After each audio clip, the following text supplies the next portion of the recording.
Hi friends, welcome to for கலாட்டா kitchen. இன்றைக்கி நம்ம கிச்சனில் ரொம்பவே ஈஸியான ஒரு ரெசிபி தான் பார்க்க போகிறோம். Watermelon mojito. சரி வாங்க நம்ம செய்ய ஆரம்பிச்சிடலாம். ஃபர்ஸ்ட் நான் வாட்டர்மெலனை க்யூபாக கட் பண்ணி அதில் இருக்கிற சீட்ஸ் எல்லாத்தையும் எடுத்து வச்சுருக்கேன். இப்போ இது ஒரு பக்கம் இருக்கட்டும். 2 லெமனை இந்த மாதிரி கட் பண்ணி வச்சுருக்கேன். அது ஒரு பாத்திரத்தில் சேர்த்துக்கலாம். கூடவே கொஞ்சம் புதினா இலை சேர்த்துக்கலாம். அப்புறம் நம்ம க்யூபாக கட் பண்ணி வச்சுருக்க வாட்டர்மெலன் சேர்த்துக்கலாம். வாட்டர்மெலன் சேர்த்ததுக்கப்புறம் ஒரு சப்பாத்தி கட்டை வச்சோ இல்லைனா பிளெண்டர் வச்சோ நல்லா இடிச்சுக்கலாம்.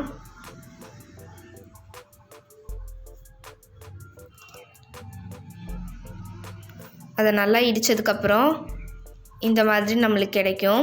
இதை ஒரு வாட்டி நம்ம இப்படி குலுக்கிக்கலாம். இப்போ இந்த மிக்சர் ஒரு பக்கம் இருக்கட்டும். இப்போ நம்ம மொஜிட்டோ பண்ண போகிறோம். அதுக்கு கிளாஸில் ஃபஸ்ட் ஐஸ் க்யூப் சேர்த்துக்கலாம். கிளாஸோட கால் பகுதி வரைய ஐஸ் க்யூப் சேர்த்துக்கலாம்.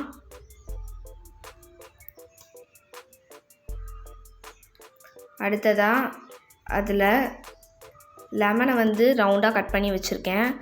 அதை சேர்த்தாச்சு. அதுக்கடுத்து சுகர் பவுடர். உங்களுக்கு எவ்வளோ சுகர் வேணுமோ அவ்வளோ சேர்த்துக்கோங்க. சுகர் பவுடர் சேர்த்ததுக்கப்புறம் நம்ம ரெடி பண்ணி வச்சுருக்க வாட்டர்மெலன் மிக்சர் சேர்த்துக்கலாம்.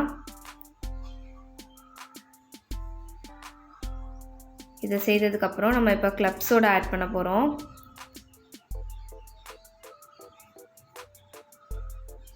கிளப் சோடா ஆட் பண்ணுறதுனால நம்ம அந்த வாட்டர்மெலன் மிக்சரை ஹாஃப் பார்ட் மட்டும் ஆட் பண்ணால் போதும். இப்போ இதில் கொஞ்சமாக வாட்டர்மெலன் க்யூப்ஸ், அடுத்து கொஞ்சமாக புதினா இலை சேர்த்துக்கலாம். சேர்த்ததுக்கப்புறம் ஒரு ஸ்ட்ரா வச்சோ இல்லை ஸ்பூன் வச்சோ நல்லா மிக்ஸ் பண்ணி விட்டுக்கோங்க. சோடாவும் வாட்டர்மெலன் மிக்சரும் நல்லா மிக்ஸ் ஆயிரும். இப்போ நம்மளோட வாட்டர்மெலன் மொஜிட்டோ ரெடி ஆகிடுச்சு.